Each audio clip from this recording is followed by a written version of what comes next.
Demon Kissed, Chapter 3. Dear Loki, the things his voice makes me want to do with him. I let the thought trail off and tried to put scorn in my tone as I answered Alistair. Not one thing, I said, then wished I hadn't said anything at all because my voice was breathless. He laughed softly, then whispered, "Little liar." I lowered the Glock because my arms were starting to hurt from holding it up for so long, and the gun was really just for my comfort. I didn't, however, lower my guard. There was no way in hell I was going to relax around this vampire. Not the way I was reacting to him tonight, in my overworked state. Alistair had proven himself to be much faster than a crossbow bolt and a speeding bullet in the past. He had also proven himself to be more persistent and determined than a dog guarding a bone when it came to hiding his face from me. I had no idea why, though. I had seen it clearly 13 years ago. It's the only memory I have of his entire face, and I treasured it. Oh, I figured part of it was my continued resistance to him, and what I knew he could sense from me every time I was near him. Maybe it was the whole wanting something that was denied him thing that most guys seem to have. But then I couldn't have him either, so that left me where? Exactly. Right back where I started, of course. Why did he want me? Why did I want him back, for that matter? Sure, the man had saved my ass more than once, but then so had quite a few others over the years, and I hadn't wanted any of them like I wanted him tonight. So why did I want him so badly? What was it about this vampire that attracted me like this, when only 4 other males had ever quite gained my full undivided attention like this before? It couldn't be his looks and height alone. Hell, Jace and Merrick both had been far more handsome and at least 4 inches taller than Alistair was. Geo was no slouch either in those departments, and I hoped he'd come home soon. On the other hand, we have Alistair's attraction to me. What was it about me that made him desire me so much? More importantly, why was I thinking about this now when I should be getting out of here before I got myself into trouble? Or wound up doing what I'd been dying to do for years and kissed him. "That is much better, my dear," he said, his voice velvet smooth and seductive. I was kind of proud of myself for not dropping my Glock when his voice caressed my skin like a touch and my muscles relaxed. Damn it, I really need to get out of here before I do something I'll regret later, I thought, and threw up a wall of ice-cold bitch. It was the only defense I was truly willing to use on him until he tried killing me, and the only thing it would hurt was his pride. "Look, Alistair, if you truly want to talk with me, then stop with the voice tricks," I said, and hated the frost that coated the words. "Very well, Miss Malone. I will dispense with my tricks," he said, his tone cooling considerably as he uncrossed his arms and placed his left hand at his hip. "And call off your dogs, please?" I thought to add as a question, and noted that his stance was that of a fencer, not a man who used to wield a broadsword. How I knew that, I don't really know, but I wished that I did. I didn't even know what fencing was. He smiled, showing a tiny hint of fang, and nodded. Lifting one hand, he made a shooing motion, and the wind, which had died down, suddenly picked up again with a roar. The rain had stopped a bit ago, thankfully, but the wind was still biting cold and cut through my clothes, making me shiver. "You may put your gun away, Malone," he said, no longer smiling. "I think I'll keep it out while we talk, just in case something else comes up," I said, relaxing a little, but not completely. I still had the feeling we were being watched by something. "With just me here in this alley, the gun really is unnecessary," he said mildly. "You want to talk? Talk. I'm listening," I said, and took my left hand from the death grip I had on the Glock. I flexed some feeling back into my fingers, then switching hands did the same with my right. Switching the gun back to my right hand, I let it hang down along my thigh and felt a little foolish for keeping it out despite the continued sense I had that we were being watched. At almost 450 years old, Alistair could still pose a threat, though all he had done so far was scare me a little. Hell, at this point, with the way I was reacting to him tonight, I was fairly sure that I was more of a threat to myself than he was.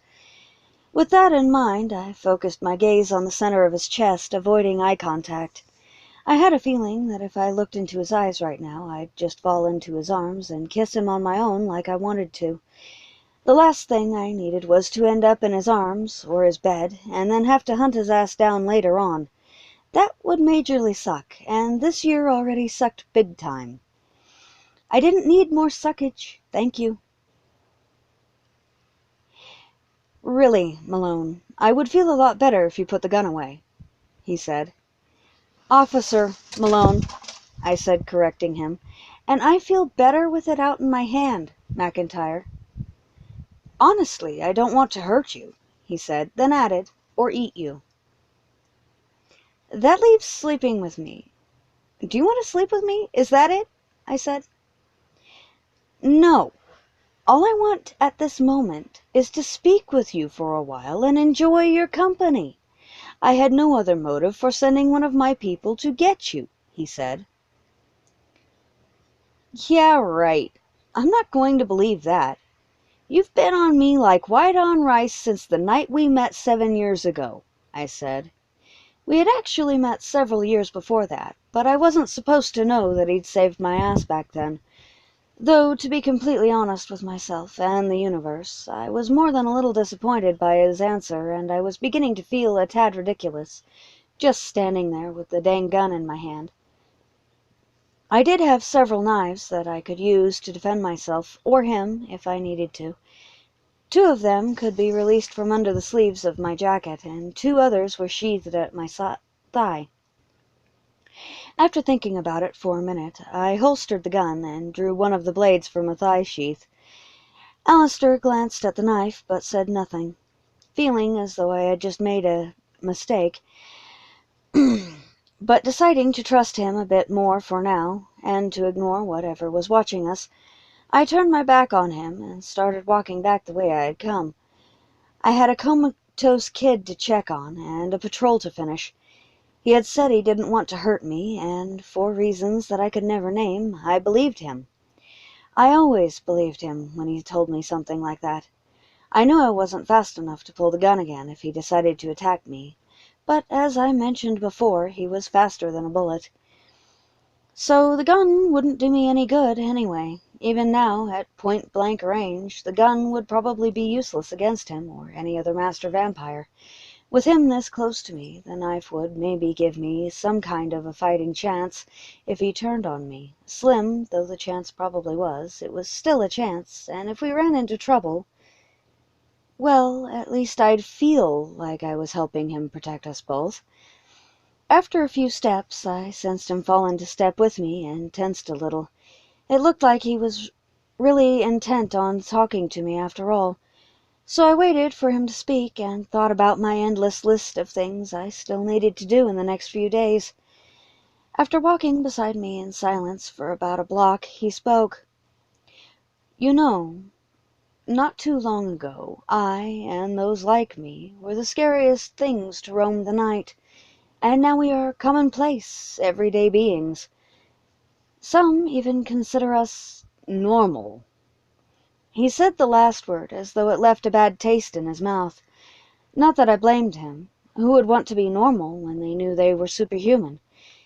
His statement surprised me a little, though, because he sounded like he was questioning his place in the world. Alistair seemed, to me at least, to be a man who was always confident in his place and himself. That he didn't sound so certain right now surprised me, and I wondered what had caused it. Normal? I guess so. But I wouldn't say vampires aren't scary. You guys are still plenty scary, I said, glancing at him from the corner of my eye, and caught the faint surprise in his eyes. Ah, but we aren't the scariest anymore. The walkers are," he said, a slight frown tugging at his lips. My breath gently fogged the air as I thought about that. The walkers were machines that had reanimated corpses as pilots, and they were pretty scary, but not nearly as scary as the vampire currently walking beside me. Though the walkers seemed able to impersonate anyone, anywhere, they didn't have the same powers as a master vampire, or of other supernatural beings. The only power they truly seemed to have was the terrible strength and unthinking fighting capability of the zombie, combined with a reinforced metal exoskeleton that appeared impervious to outside harm. And the one that I had seen a month and a half ago hadn't been able to terrify me as much or on as deep a level as Alistair did. The walkers didn't make me fear myself the way he did. To me, he was far scarier than they were, or ever would be. My as yet unclassified feelings for him scared me shitless, and a walker couldn't top that, ever. For the record, Alistair, you guys still scare the crap out of me, I said half-truthfully, and hoped he would accept it at face value. Vampires in general, or just me? He asked, laughter lacing his tone. From the corner of my eye, I saw him jam his hands into his pockets and smile a little.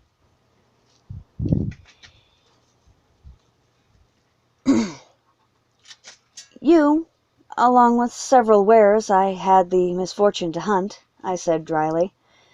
Laughing softly, he said, and what about me scares you? You're over 400 years old, weigh 215 pounds, and are over 2 feet taller than I am. You have psychic powers that I can't even begin to guess at, and you are superhuman strong. You leave me at a distinct disadvantage, Alistair, I said honestly, taking my helmet off with my free hand and tucking it under my arm. When I first met you, 7 years ago,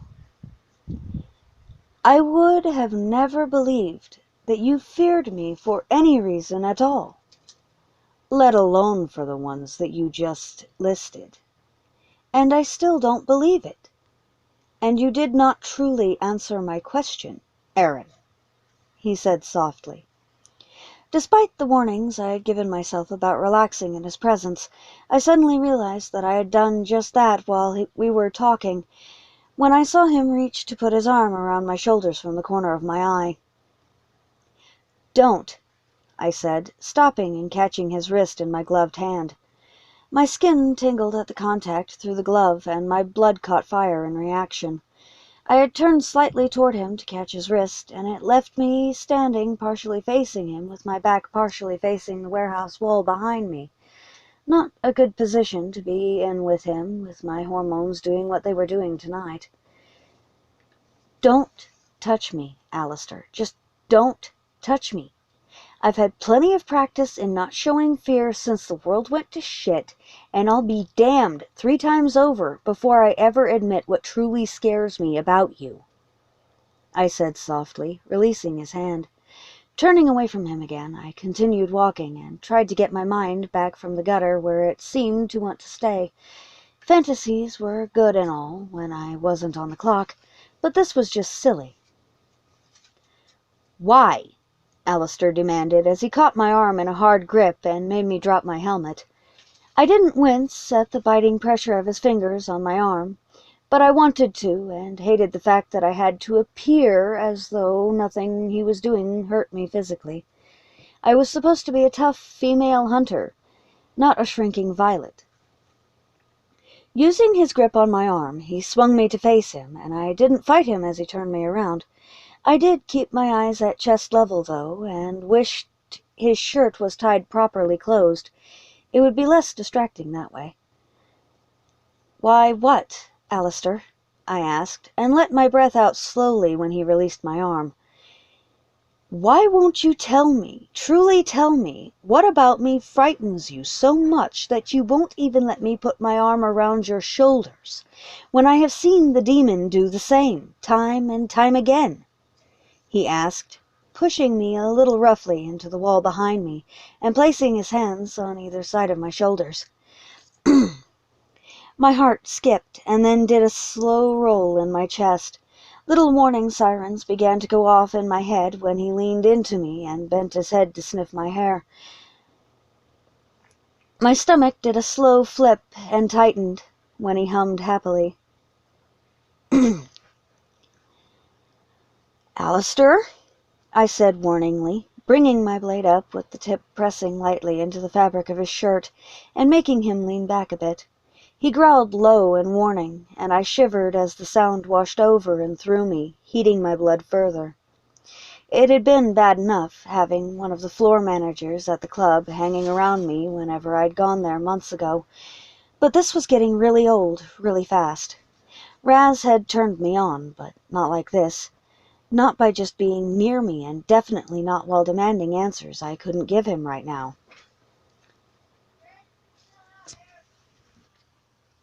Danger, danger, human in danger. The line from an old movie my dad had been fond of ran through my head as my blood pressure hit the roof, and Alistair snorted out a laugh. Glancing up to his face from under my lashes, I put a bit more force behind my blade and saw amusement dance in his eyes. I didn't really want to hurt him, and the big bastard knew it, too. "What? Will you run me through with your blade for wishing to know why this is so?" he asked, and caught my wrist in the gentle manacle of his fingers. He moved my arm up and out of his way, then pressed his body the full length of mine. Pinning my right arm and my knife against the wall, he applied gentle pressure to the base of my thumb and pressed his lower body more firmly into mine. I cursed the heels on my combat boots as every inch of my body came into contact with quite a lot of his, and a faint electrical shock went through me in reaction, making me shiver. "No," I gasped as my fingers released their grip on the knife, and it fell to the ground. "Now I'll never find it. Damn it, that was my favorite blade, too," I thought morosely.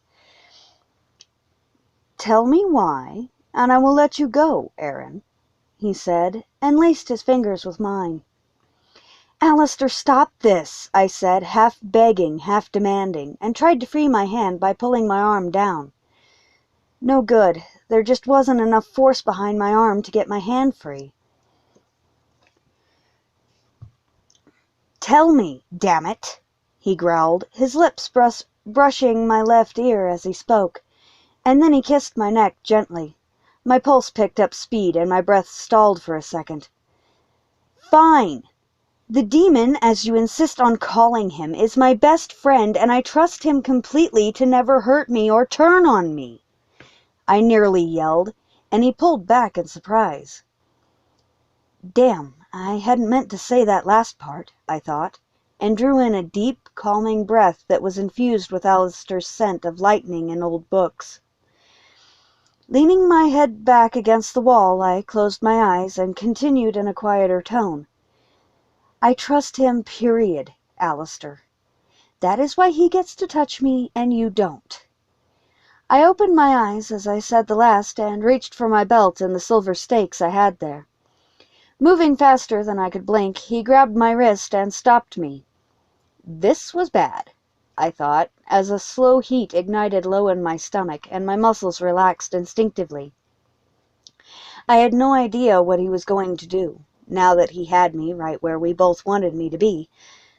But I had a suspicion that it would be bad for my heart in the long run, and besides, I couldn't let myself become submissive to him right now.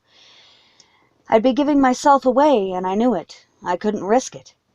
I wished that I could just let go and just see where it might go from here. But I couldn't. If I gave in now, I wouldn't just be risking my heart and what Fiona had called my virtue, whatever that was, but I'd be risking my kids' and Isaac's welfare as well. It was better this way for now. All I needed was a little more time alone with him, to get to know him, and then I'd know how far I'd fallen for him. I was sure of it. I reluctantly put all of my focus on fighting my reaction and getting away from him for now. Or it could be very good for your heart. A traitorous part of my mind whispered when Alistair hummed a satisfied sound as he looked down at me, and then he growled again. I glanced down quickly to his chest and checked my shields. This very scene had played through my mind the first time he growled at me tonight. I wanted to make sure he hadn't been eavesdropping in my head. There were no breaches in my mental shields, I discovered to my relief.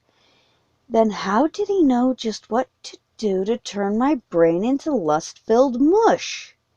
As this thought went through my head, he changed his grip on my other wrist and pulled both of my arms up over my head, pinning them there with one of his hands, and leaned in again. Wait a second. This had happened in a dream last night. Was Alistair a dream walker? I wondered, and fought my natural response even harder, now that both of my arms were truly caught. I was starting to feel a sense of fearful excitement as he held me there like that, and I could feel sweat breaking out along my skin. My pulse was starting to accelerate out of my conscious control, and I felt myself starting to once again give in to the desire I felt for him. Just like the first time he had held me in his arms all those years ago, I could feel my body slowly going from half-reluctant resistance to full, pliant, willing surrender. I could feel my mind fogging over with it and beginning to focus on every point of physical contact between us. "I've held you before, and you trusted me then," he pointed out, and bent down again to run his nose along my jaw. He was right, of course, only this time, unlike 7 years ago, I was 26, not 16, and he wasn't holding me to protect me from a crazed pack of were-hyena females. This time he was holding me with a very different purpose in mind. I could sense it in the way his thumb was gently rubbing my left wrist, and in the way that he kept most of his weight off of me. This shivery feeling of heated expectation I had right now, though, was what truly scared me the most about him, and I knew he'd use it against me some day, if I let him. My own weakness when he held me close to him like this scared me to death, and I feared him because, unlike the other men I had met over the years, I could easily fall all the way in love with him. Alistair could just as easily break my heart if I let him, if I let him get that close to me, and something happened to him, or worse, he betrays me and I have to kill him.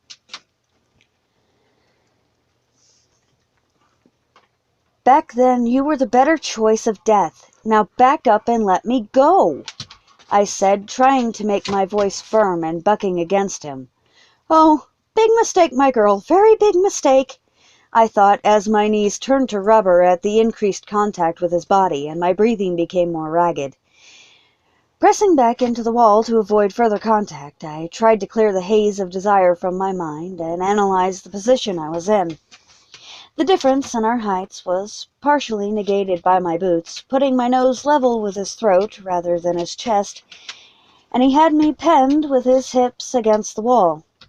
Even though I couldn't get my arms free of his grip, he wasn't hurting me as he held my arms over my head with one hand and ran his nose over the skin of my neck and jaw.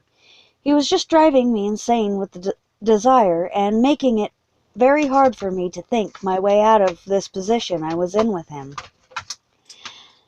The other hand was pressed to the wall near the left side of my chest, dangerously close to the side of my breast under my vest. Alistair had me gently trapped between him and the wall, and I felt fear wash through me like a tide of ice.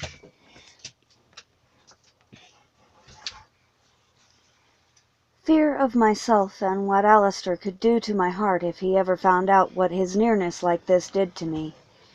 I was having a lot of trouble trying to think my way out of this because my pulse was still racing hotly through my veins, and the desire was still going strong despite the fear that I now felt.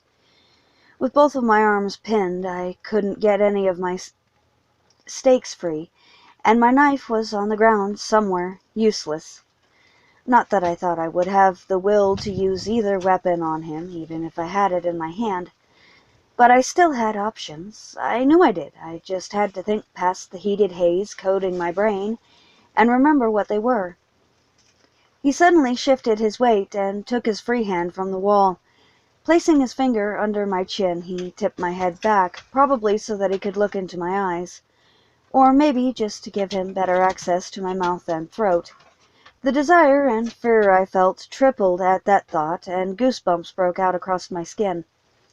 Hot and cold by turns, I closed my eyes and tried to keep both at bay so I could think. His deep chuckle washed over me when he realized that he would have to use more devious methods if he wanted me to look him in the eyes at the moment. "Wee Erin Malone, you have a lot of spunk for such a small lass," he said, and his brogue slipped free for a moment, making me want to open my eyes and look into his. Discarding the dangerous feeling, I kept them closed and focused my attention on pulling my heart rate back under control. I had the feeling that if I didn't get it under control, I would lose all control over myself and kiss him until we were both blind, naked, and sweaty. "Alistair, let me go," I said softly, trying to keep the desire out of my voice and failing. "Look at me, Malone," he said, sliding his hand up to cup my jaw, and I felt his lips brush mine with every word. My breath caught at the sensation, and my eyes opened involuntarily. "I am looking at you, McIntyre," I said, quickly focusing my gaze on his chin, and technically I was looking at him. I just wasn't looking into his eyes. I was afraid that if I did, I would end up in very deep trouble that would lead to a broken heart when the sun came up. Alistair growled again, and his hand tightened on my jaw almost enough to hurt. "Why is it you never look into my eyes when I've told you, on many occasions, that I will not bespell you?"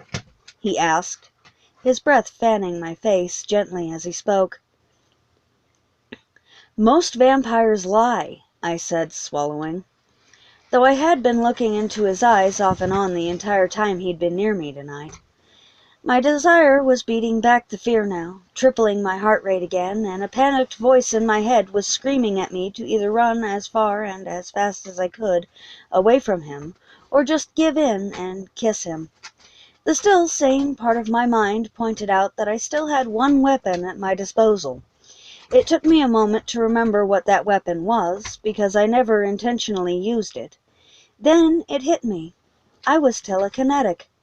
I could push him away from me with my mind and bash him over the head with a garbage can besides, if I felt like it. The thought made me smile a bit sadly and wish, not for the first time, that I was a normal human girl. It would seriously piss him off if I did hit him with a trash can. I probably wouldn't do that. But he wasn't giving me much of a choice in using my ability to push him away from me, and I needed him away from me. If he got hurt because I used my untrained ability, it was on him, not me. And if he got pissed enough, I would at least die quickly. "So, you don't trust me to tell you the truth," he said, laughing softly. "No, I trusted you a little while ago because you've saved my life more than once, and now I'm pinned to a wall. I don't trust you at all at the moment, Alistair," I said, bringing my knee up to make him back up a bit. With him so close, I couldn't concentrate on my thoughts, and I needed to concentrate if I wanted to avoid hurting him, which I did. I heard him swear, then in the next nanosecond he had one thigh wedged between my legs, and the leg I'd tried to knee him with was held tight between his strong thighs. "All I have ever wanted from you, since the night you were 16, Erin, is a simple kiss," he said, putting more pressure on my jaw, forcing a small gasp of pain from me. He immediately released the pressure and apologized. My heart squeezed a little at the sincerity in his voice, and my lashes fluttered closed for half a second when his lips feathered over my jaw. I really need to get away from him before I do something very dumb, I thought, and forced my eyes open again. "Nothing is ever simple with you, Alistair, and you want a hell of a lot more from me than a kiss," I said, my voice breathy from desire now, as I held myself still and focused my thoughts on pushing him away from me. I just needed a little space to think and get a breath that wasn't filled with his scent. No, I suppose it's not all I want, little hunter. But a kiss is a grand beginning to what I really want from you, he said, inclining his head slightly and running his finger along my jaw to my lips. They tingled in response and parted slightly without my consent. Which is? I asked, and tried to wiggle my hands free. If I couldn't get him away from me kinetically, I would have to come up with something else. But I would need my hands to either retrieve my knife or draw a stake if something malevolent came across us. I had the feeling that if I did get him away from me, using my telekinesis, he'd be mad and I'd probably still need both hands. I would prefer he willingly let me go, but that didn't seem to be a possibility at the moment, and I regretted that I couldn't just stay right where I was tonight.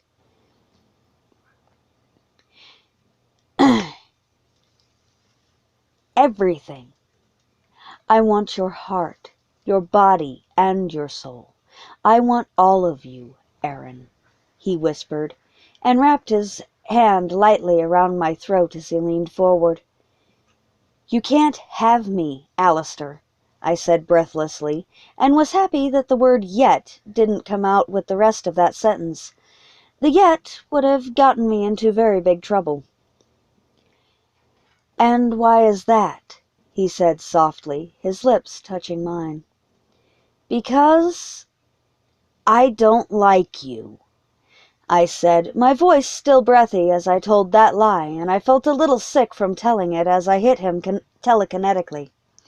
He flew backward away from me with more force than I had intended, and his back hit the wall opposite, cracking a few of the bricks behind him. Surprise crossed his face as he slid to the ground, and his hat drifted to land beside him in a mud puddle. Don't touch me again, Alistair, I said, using my telekinesis to lift him off of the ground and smack him into the wall again, hard enough this time to dent the bricks completely, and held him there. I knew I was trying to piss him off deliberately at this point, and wondered if perhaps my death wish had taken over tonight, as my demise would most likely result from this bit of insanity on my part. I saw my reward a second later, and figured that if he killed me in the next few seconds, I had no one to blame but myself and my own cowardice for it. I watched with faintly detached interest as a look of black fury crossed his face and his lips pulled back from his teeth, exposing his long, bright white fangs.